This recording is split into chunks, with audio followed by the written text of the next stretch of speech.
manana andraikitra lehibe amin'ny fitandronan'ny fandriampahalemana sy ny famahana ny fitohanan'ny fifamoivoizana ny polisy pirenena mila fampitaovana nefa izy ireo entina indrindra manatotosa izany andraikitra izany malohana izay indrindra ary dia nahazo moto miisa enina avy amin'ny malala-tanana ny polisy pirenena.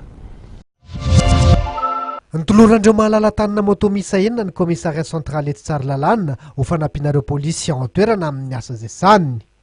Araka ny fananzavana nomenanaina andritra ny lanonam-panoloranareo fitaovana dia nisampana compagnie urbaine izay misahana ny fifamoivoizana sy ny unité spéciale d'intervention no hisitraka ireo moto.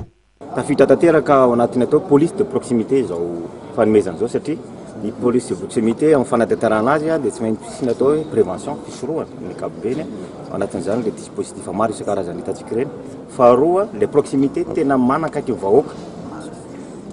Fahatelo farany dia ilay collaboration fiara-miasa amin'ireo olona maro samihafa an-tanatohatra ny rafitra misy ao anivon'ny fokotany sy ny faritra anankiray ao anatin'ny toerana idin'ny polisy pirenena.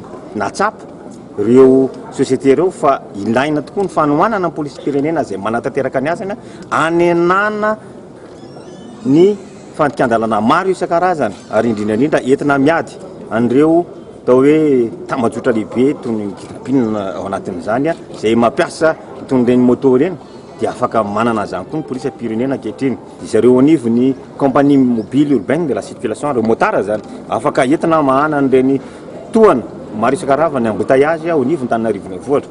Resy lahatra tokoa ireo malala-tanana fa ny fampiroboroboana ny fiaraha-miasa amin'ny mpitandro ny filaminana sy ny fanohanana azy ireo no ahafahana misoroka ny tsy fisian'ny fandriam-pahalemana. Nanamarika amin'ny fotoana ny fampisehoana ny fampiasanareo moto amin'ny alalan'ny firotsahana tsehatra ho an'ny ekipany unité spéciale d'intervention.